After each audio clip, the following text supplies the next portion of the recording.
अफगानिस्तान में तालिबान के कब्जे का असर सिर्फ वहां पर रहने वाले लोगों पर ही नहीं बल्कि भारत में मौजूद अफगानी लोगों पर भी देखने को मिला। देश में तालिबान के कब्जे के बाद अफगानी सेना लगभग 0 हो गई थी। इसी वजह से भारत में ट्रेनिंग ले रहे 150 से ज्यादा अफगान सैनिकों और मिलिट्री कैडेट्स के भाग्य पर भी एक प्रश्न चिन्ह लगा हुआ था। अफगानियों को डर था कि वो भारत से ट्रेनिंग नहीं ले पाएंगे, उनकी ट्रेनिंग बीच में ही रुक जाएगी। हालांकि ऐसा नहीं हुआ। भारत ने अफगान सैनिकों और मिलिट्री कैडेट्स की ट्रेनिंग को जारी रखा, जिसके बाद अब 4 अफगान सैन्य अधिकारियों ने 3 साल के गहन प्रशिक्षण और शिक्षा के बाद पुणे में राष्ट्रीय रक्षा अकादमी से अपना स्नातक खत्म कर लिया है। अफगानिस्तान के भारत में राजदूत फरीद मोमंदजाई ने इसे लेकर भारत को धन्यवाद भी किया। राजदूत फरीद मोमंदजाई ने ट्वीट कर लिखा, 4 अफगान सैन्य अधिकारियों ने 3 साल के गहन प्रशिक्षण और शिक्षा के बाद पुणे में राष्ट्रीय रक्षा अकादमी से स्नातक किया।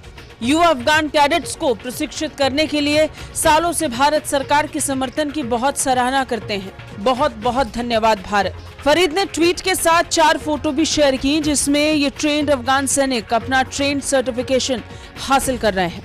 बता दें, देश में प्रशिक्षित किए जा रहे अफगान सैन्य कर्मियों का भविष्य भारत में बन रहा है।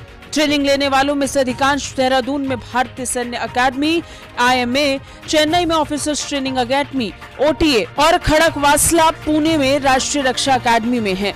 बता दें, भारत अफगान नेशनल डिफेंस और सुरक्षा बलों को आतंकवाद विरोधी अभियान, सिग्नल, मिलिट्री फील्ड क्राफ्ट, सूचना तकनीक समेत अन्य फील्ड्स में ट्रेनिंग दे चुका है। औसतन लगभग 700 से 800 अफगान सैनिक हर साल 1 दशक से भी ज्यादा समय से विभिन्न भारतीय सैन्य प्रतिष्ठानों में उनके लिए शॉर्ट टर्म कोर्सेज में हिस्सा लेते हैं। तालिबान के सत्ता में आने से पहले तक ऐसे ही ट्रेनिंग दी जाती थी।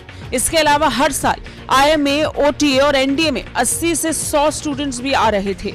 हालांकि हम अपनी सैन्य अकादमी में भूटान, बांग्लादेश और श्रीलंका से लेकर वियतनाम, म्यांमार और तजाकिस्तान तक कई अन्य देशों के कैडेट्स को प्रशिक्षित करते हैं, लेकिन विदेशी कैडेट्स में बड़ी संख्या में अफगान ही शामिल रहे हैं, जिनकी ट्रेनिंग भारत में लंबे वक्त से चल रही है। बता दें, मित्र देशों के सैनिक ट्रेनिंग के दौरान यहाँ के दुर्गम पहाड़, बर्फीली ठंड जैसे विषम हालात में लड़ने के लिए तैयार किया जाता है। यहाँ की ट्रेनिंग के बाद ये सैनिक दुनिया के किसी भी हिस्से में ऊंची से ऊंची जगह पर जाकर लड़ाई कर सकते हैं। माना जाता है कि सैनिकों को प्रशिक्षण देने से तनाव या जंग जैसे हालात में मदद मिलती है।